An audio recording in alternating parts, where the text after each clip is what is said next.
Hey friends! Welcome to the Drug Prevention Power Hour, where we empower leaders in youth drug prevention. After creating a student-led movement hosting epic drug-free events across the nation, your host, Jake White, dedicated himself to making the prevention field more fun, impactful, and relevant for today's youth. So if you're in education, counseling, public health, prevention, or just a caring adult looking for strategies to protect your kids, we hope you subscribe and learn from every show. Coming to you from Jake White and his team at Vive 18, enjoy this episode of the Drug Prevention Power Hour.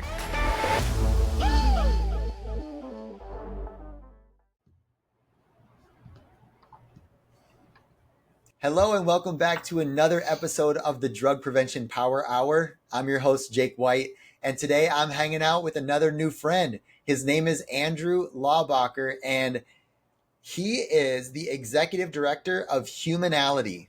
Humanality is helping people detox from digital addiction and be more fully human. This movement is helping people discover freedom through an intentional relationship with technology. Dude, there's so much to unpack here, Andrew. This is going to be a really fun conversation. Yeah, dude, I'm really excited to be here and share some of our work. It's so pertinent to all of our lives. Like if you have a phone, I think there's 6 billion people in the world that have a cell phone or some type of device. So it's a lot of us. And we're kind of helping people navigate how to live in this digital age. Yeah. And it's one of those things that I'm sure we'll talk about. It's like now you kind of grow up with it. And when do you set boundaries? When do you learn how to properly use it? And if it's not part of our experience growing up, then what boundaries are we crossing and all that stuff? But before we get in there, we're definitely going to get into the meat.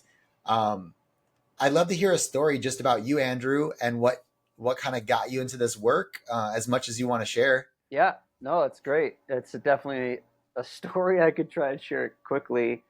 Yeah, I grew up in Ventura, California. I'm a surf beach bum. That was my life. That's what I grew up doing. I played music since I was like 11 years old. Started playing guitar.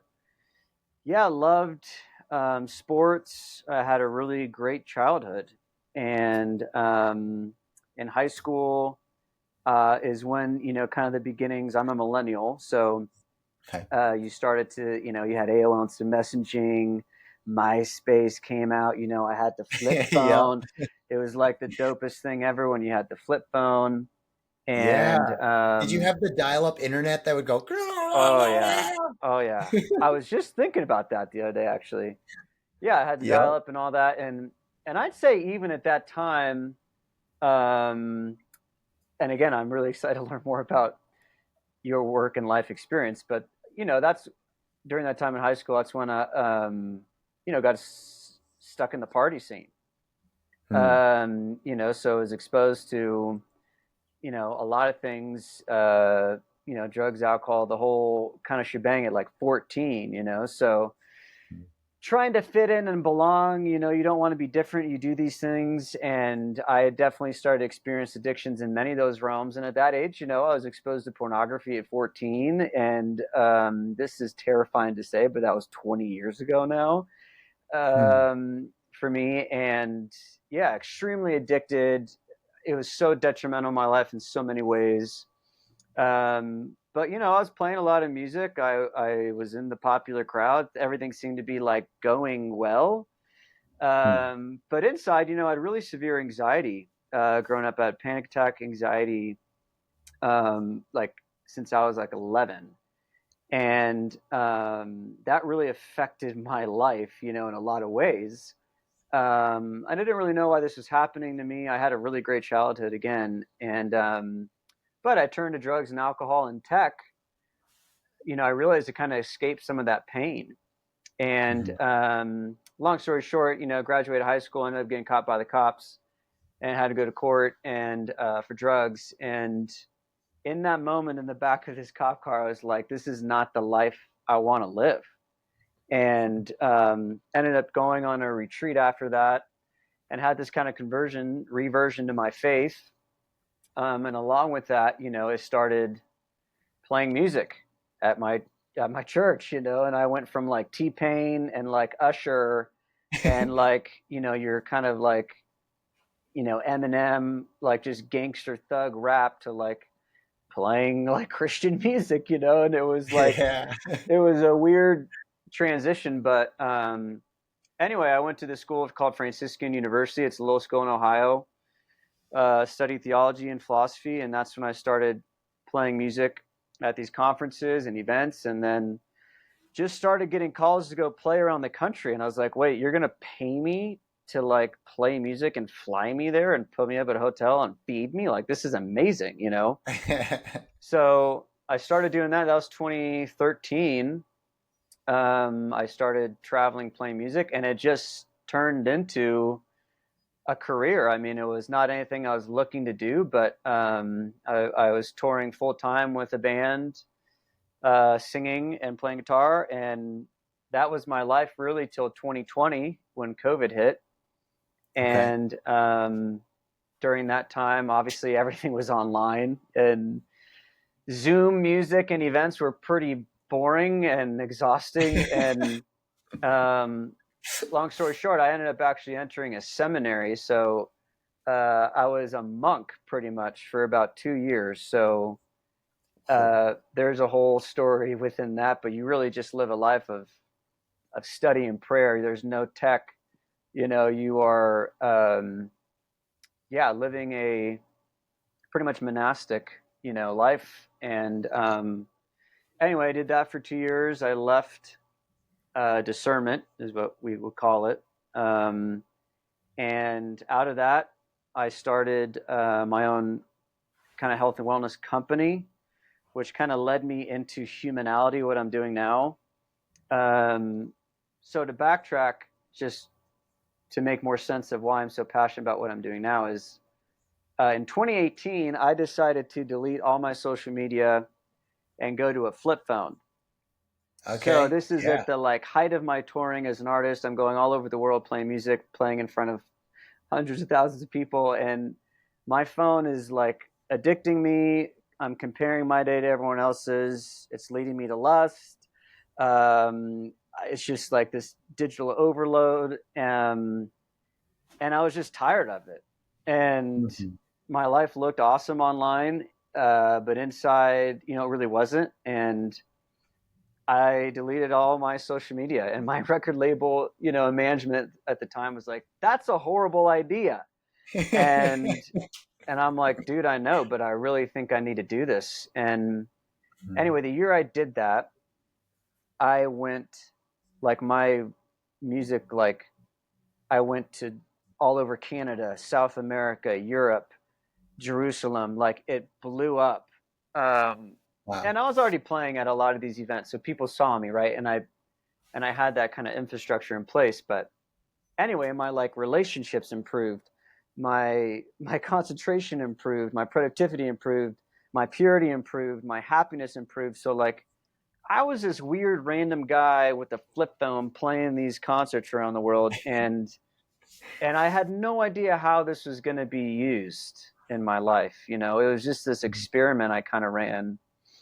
And so eventually it led me into this role at Humanality, where I'm hoping to cultivate healing is really what I'm passionate about in people's lives. To use technology again as a tool and not allow it to use us, and really just unpacking the vast amounts of scientific, philosophical, psychological data that is unfolding right now on the experiment that we're all in. I mean, sadly, we are rats in an experiment right now. And so that's a little bit of the background. There's a lot to unpack there, but hopefully that gives you a start.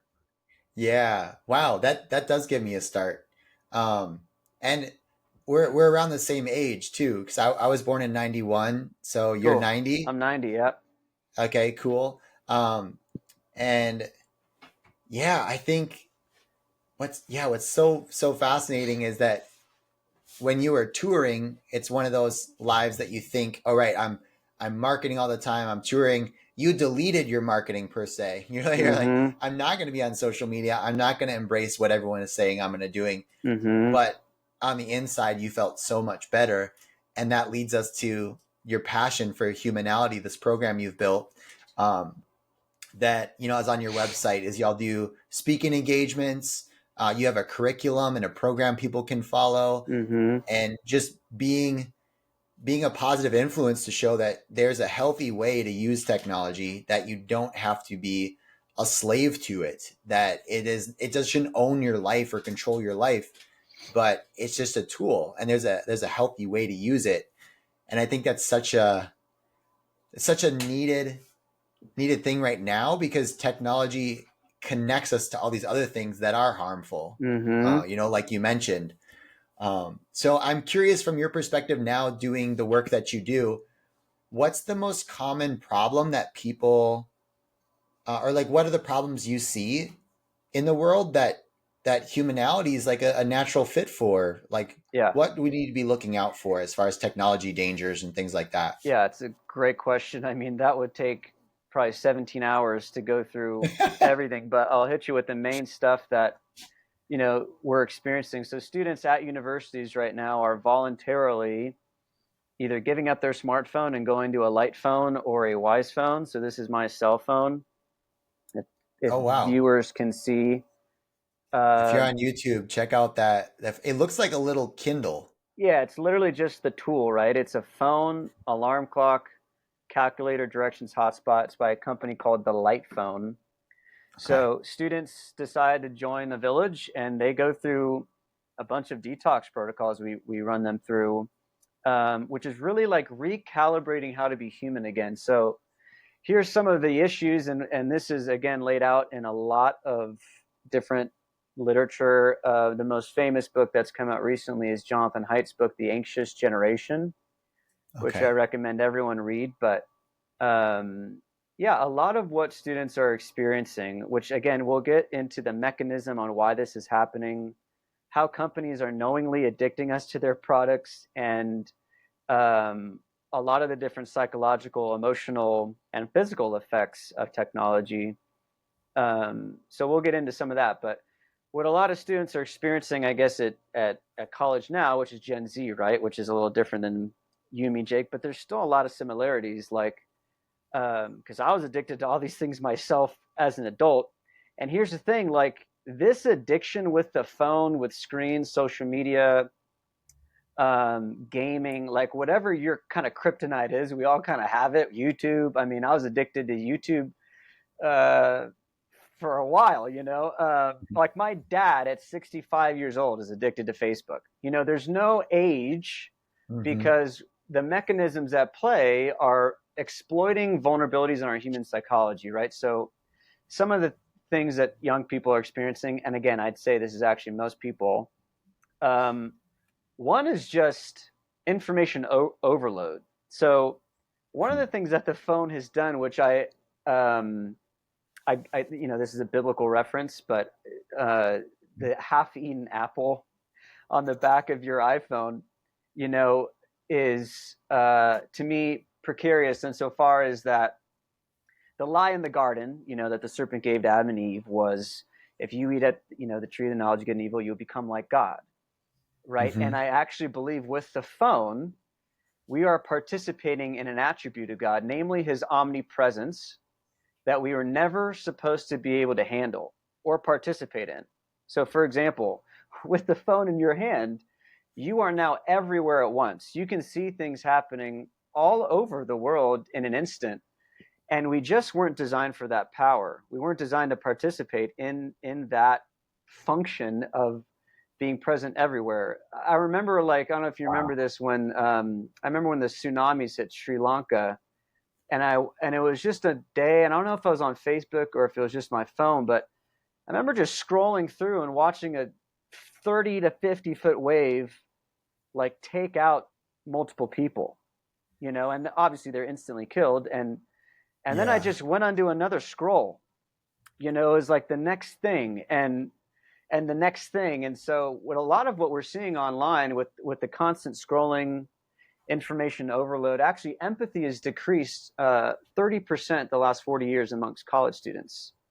So Wow. we're seeing real psychological effects from information overload that I would say is part of the anxiety and depression increase. The last 10 years, self-harm has quadrupled amongst 10 to 14-year-old girls. Suicidality has increased exponentially the last 10 years. Again, a lot of mood disorders that are actually directly causally linked to our interaction with these platforms, right? Yeah. So the more you start to dive into the data, and again, we see this in students, they don't know how to talk to one another. They actually don't know how to relate to one another. There's something like 68% of Gen Zers feel like no one sees them and they feel alone.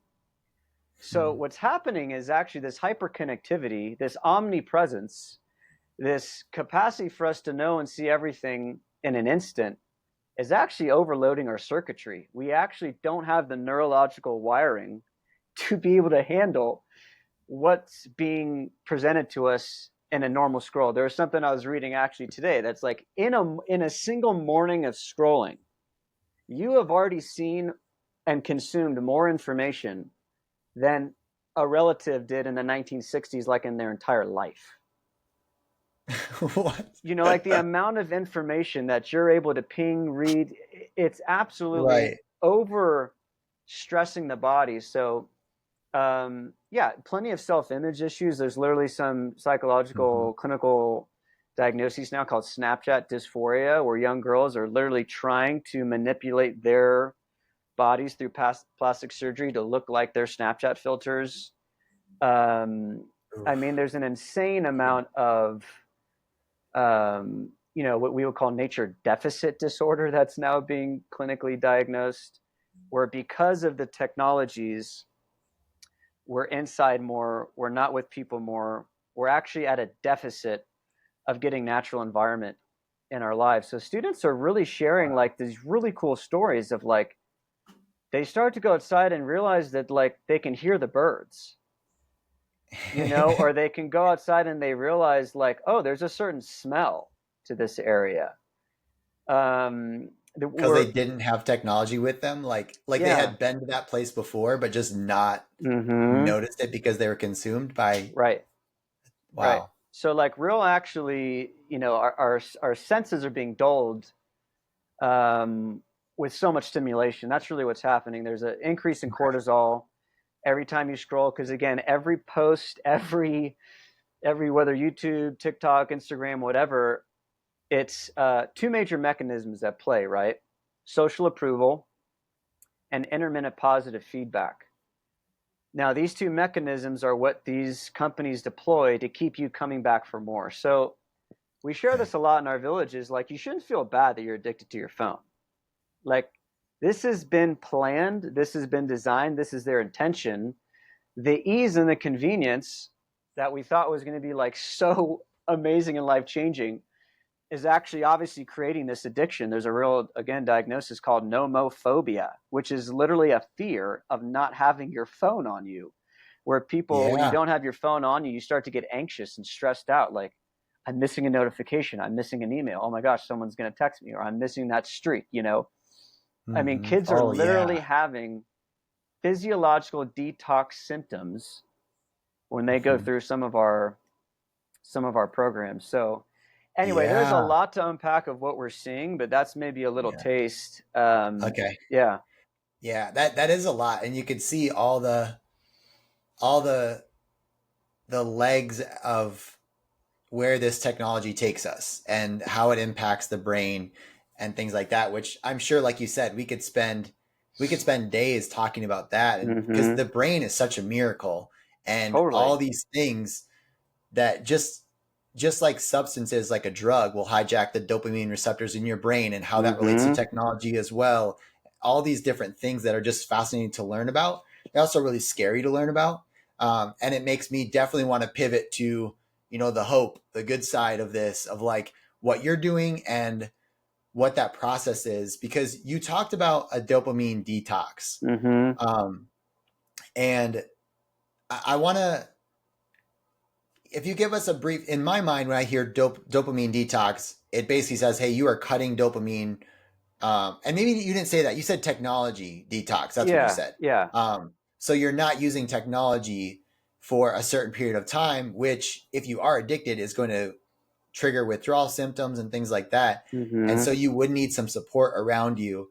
But before we get into that process, if how do we have a culture? What does it look like to protect young people from this before it happens? What does that look like today? Yeah, it's a great question. And this is why I think you have to dive into how these companies are operating, and their ethos. So this is, the funny thing is that none of this is even conspiratorial. It's actually like all documented of multiple whistleblowers like Frances Haugen and at Facebook revealed studies that they know that their algorithms are increasing suicidality and self-harm in young girls.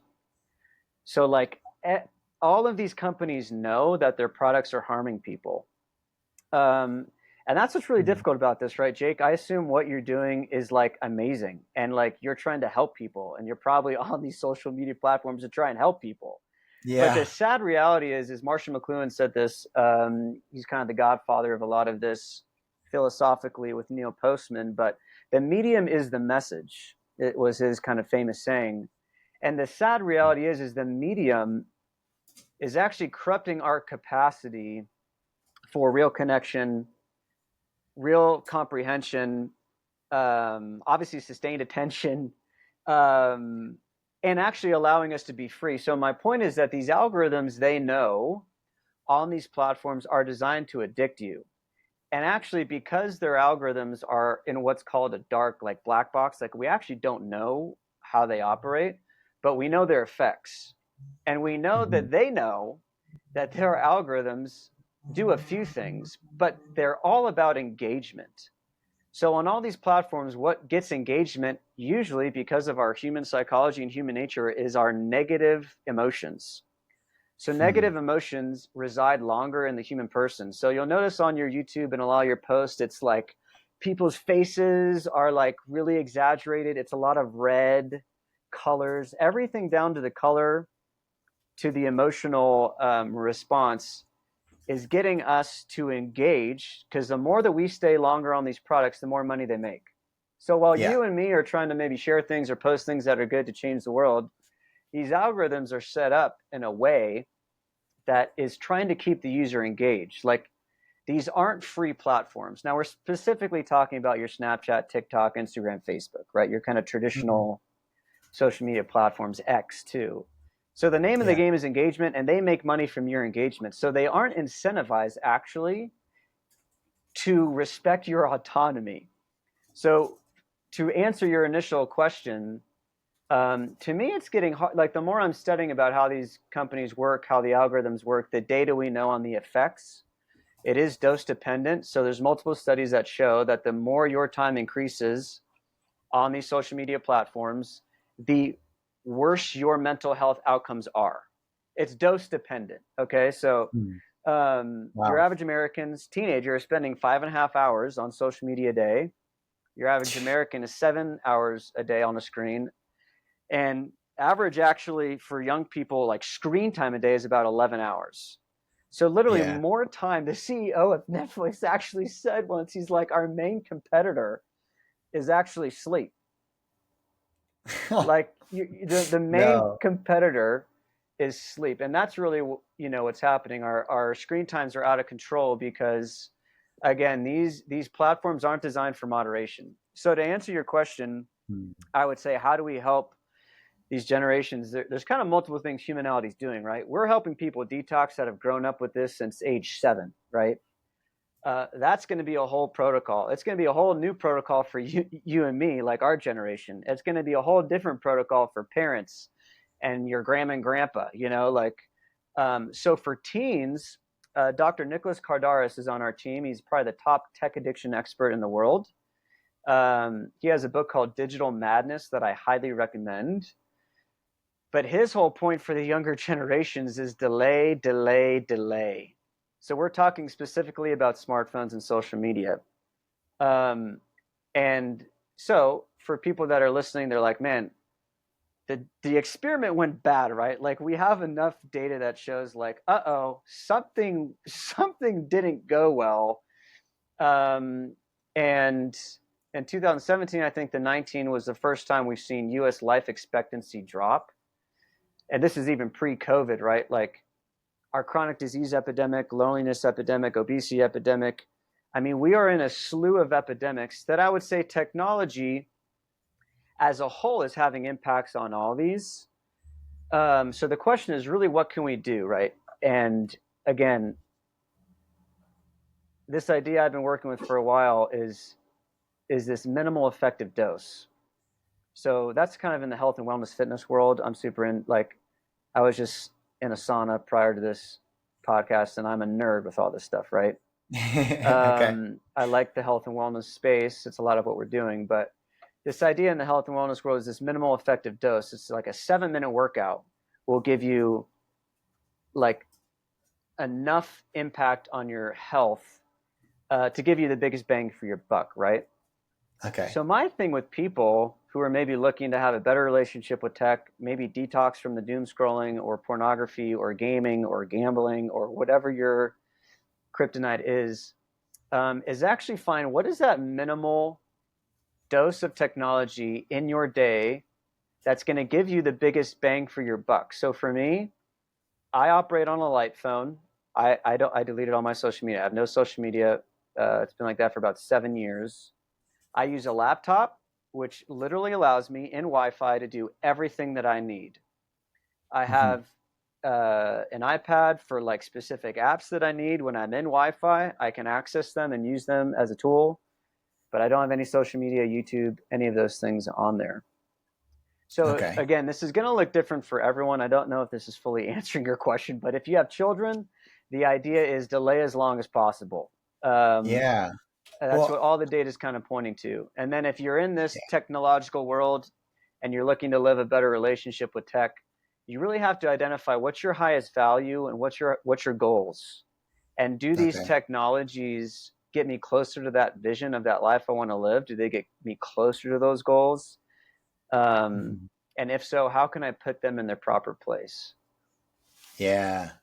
I'm going to recap a couple of things I think are important that you said, and then we can close by just telling us a little bit more about Humanality, what you're doing now, and how people can check it out.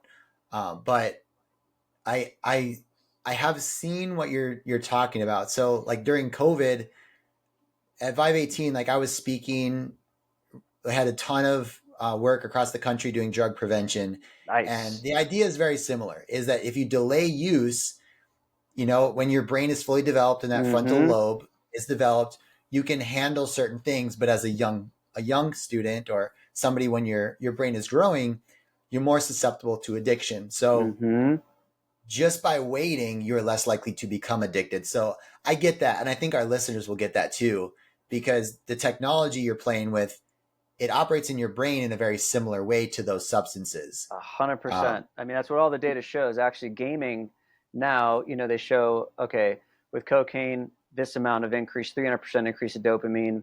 You know, sex is 100% increase in dopamine. When you game, they have done these studies, it is 100% increase in dopamine, the same as sex. Wow. So these technologies aren't, exactly to your point, they're not a substance, but they are playing on the same neurophysiology that a substance would. So the addiction science and detox are like very, very similar to what probably work that you're sharing with people. Well, I've heard it say, like, I mean, it's a substance you use through your eyes, not through your mouth or nose. That's you know, cool. like I haven't heard that before. Yeah. I think it was my friends there with Fight the New Drug. Yeah, they're great. Yeah, they're big in like if you're addicted to pornography, they have a great holistic program around that and a lot of tools. But I think another thing that you mentioned too that I want to relate to is that when I was during COVID, I didn't stay in speaking because like you were doing music, right? Yeah. You're like, hey, people don't want to do that. virtually. And I'm the same way. Vibe 18 is really engaging, high energy, fun presentations Awesome. that are very actionable. I can't get that. Like the modality of doing it online, it doesn't work very well, and there's not the connection. So I wasn't going to push it. And my wife and I were just praying, like, what are we supposed to do during this time? And our pastor at our church was also praying, and we ended up being the youth pastor group, like helping out with that. And I could tell which students didn't have technology because they had more confidence. They knew how to talk to their friends. They knew how to talk to adults.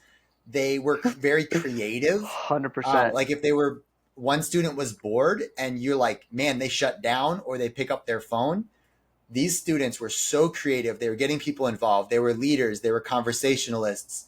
And it was big evidence and feedback for me to say, like, what you're talking about, Andrew, and what you're teaching, that is so important, and you can visually see it. So I would echo that. Delay. Yeah. So important. That's a great point. Yeah, there's been like a 60% decrease in creativity the last 50 years. I mean, one of these authors was saying, like, we're in a creativity crisis. And actually, one of the main predictors of success in life was discovered through, I think, Dr. Paul Torrance and the Torrance Tolerance Test, which essentially followed a group of people and showed, you know, their levels of creativity. Long story short, the ones who were the most creative had the most successful careers. And I really think it's hard. Yeah, it's hard, like, to not get too doom and gloom in this stuff, but I do have to, like, you do need to scare people a little bit, because like what we're compiling and the information that we're sharing, I mean, it's funny. It feels like kind of what social media does to us insofar as the FOMO thing is real. Like, but if you don't get what this stuff is doing to us and undoing in our lives, you're actually going to be missing out on your life. So really, one of the things that students are, do that's like so mind blowing, they'll go on phone free hikes and just live it and not post it. Like, there's so much freedom in actually living your life and not having to document it all for people to share to get validation that it's cool.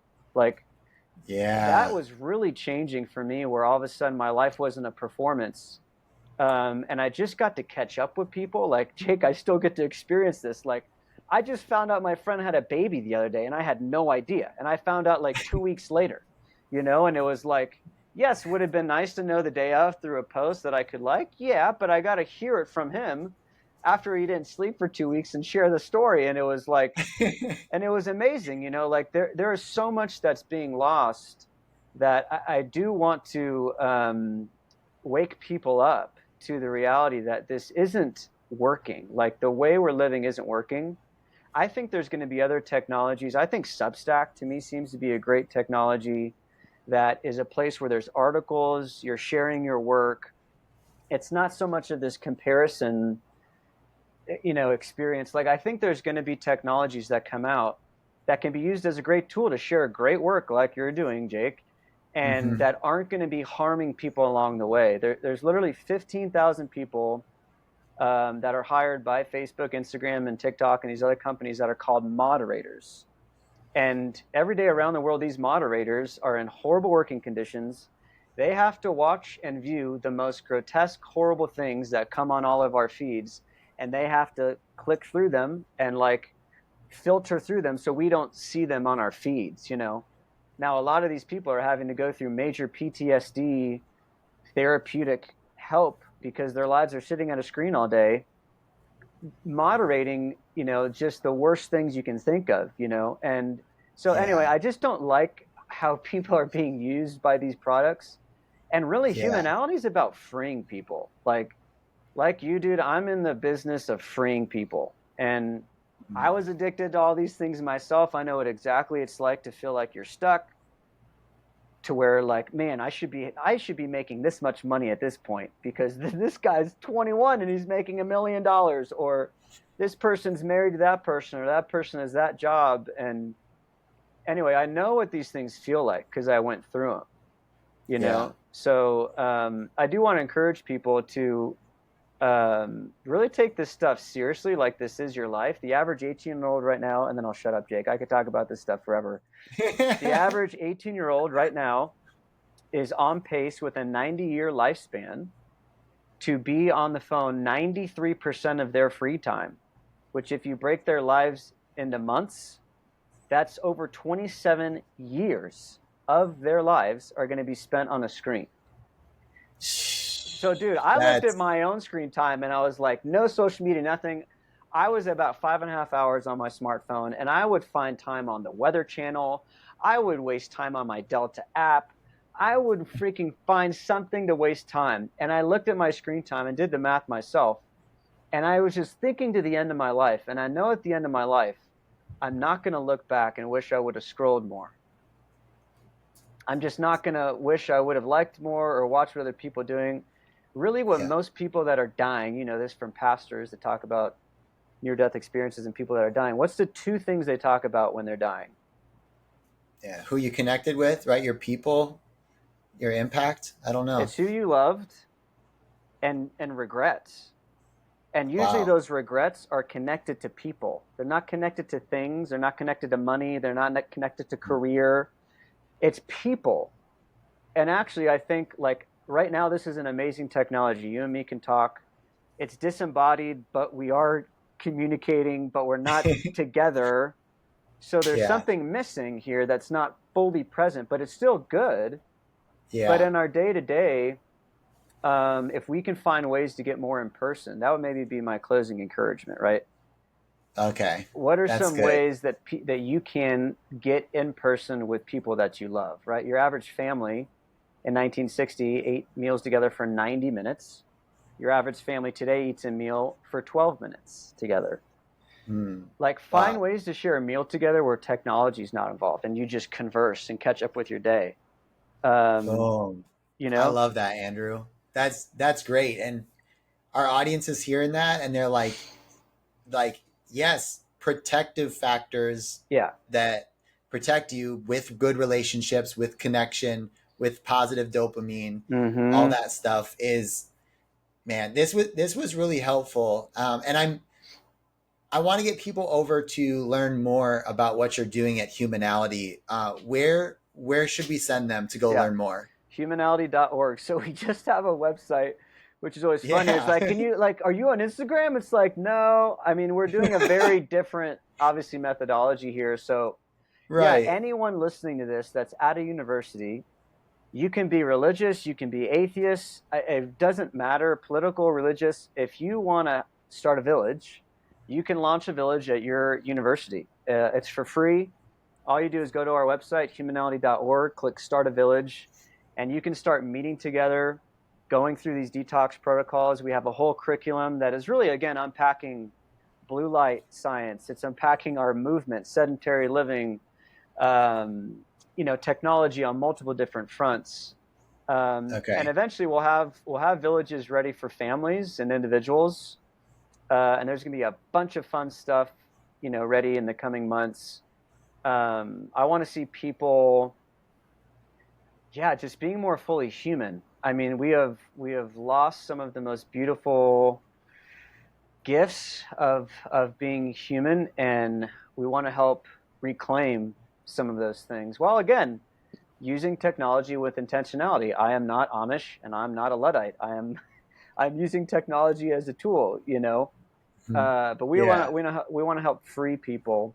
So that's where you can find us. I'm in the process of writing a book. That's going to take months.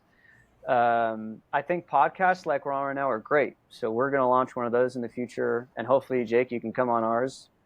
Because I'm really fascinated with addiction science in general. So I'd love to pick your brain about stuff like that. But that's where you can find us. Cool, Andrew. Well, thank you for being on the show, and for everyone listening. I hope you found something really encouraging. I definitely took away some data points. I can talk about addiction and not just substance use, but technology. I've got a place to go to look for resources at humanality.org, and probably have some cool stories to relate to parents and educators on just what stuff to look out for, and where do we want to spend our time? Where do we want to spend our effort? And even for me, like my takeaway today is looking at if we're on these social media platforms, one thing that you mentioned, that just thinking of the medium is the message, is that somewhere I want to invest and live, and where do you make that choice? Because that's just such an interesting concept. And I know, Andrew, I probably could set you off. We could talk more about philosophy, because you said you're a philosophy guy. Yeah, that was my major in school. Yeah, so we could probably have a dinner sometime, and and all that. So when I'm in Wyoming next, I'll hit you up. We were just there a few weeks ago. What, dude? Amazing. Yeah, yep. So we'll stay in touch, Andrew. And for everyone listening, this has been another episode of the Drug Prevention Power Hour, and we will see you next Monday. Thanks for listening to this episode of the Drug Prevention Power Hour podcast. If you love the show, make sure to leave a review and share what you've learned. And if you need help reducing substance use among youth by educating and engaging students in prevention, visit Vive18.com for more information, tools, and resources.